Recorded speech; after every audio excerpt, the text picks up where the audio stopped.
Hello, in this video I'm going to be showing you how to derive the equation of a plane through a point A that is perpendicular to the vector A. If we get the derivation right, we get a graph that looks like this on Desmos 3D. Now the point A is A1, A2, A3, which is an element of R3, and we have a vector that goes from the origin to this point A as this red arrow, which you can see below the plane. Now what we're aiming to do is generate a surface, a 2D plane, which goes through the point A and which is perpendicular to the vector A. Okay, so let's begin with the derivation. Let A be a non-zero vector in R3 and also regard its endpoint as the point through which the plane passes. So A is A1, A2, A3. It's not equal to the zero vector. The next step is defining a random point on the plane.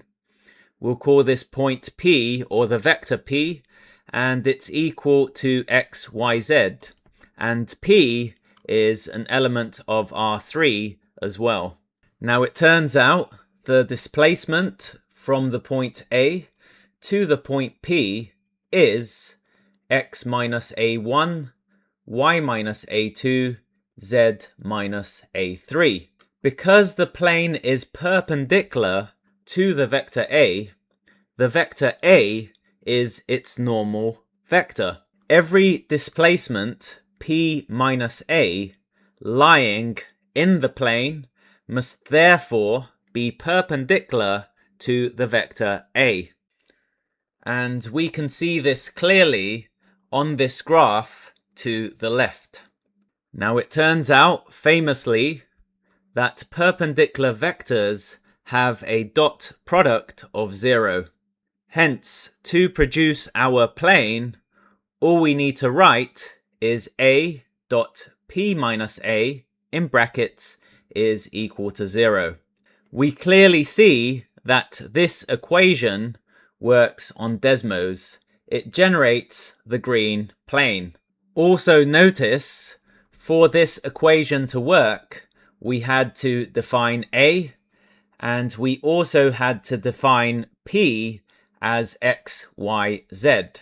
Now writing this condition in coordinates gives A1, A2, A3 dot x minus A1, y minus A2, z minus A3, which is equal to A1 times x minus A1 plus A2 times y minus A2 plus A3 times z minus A3. We get this expansion because of the dot product identity.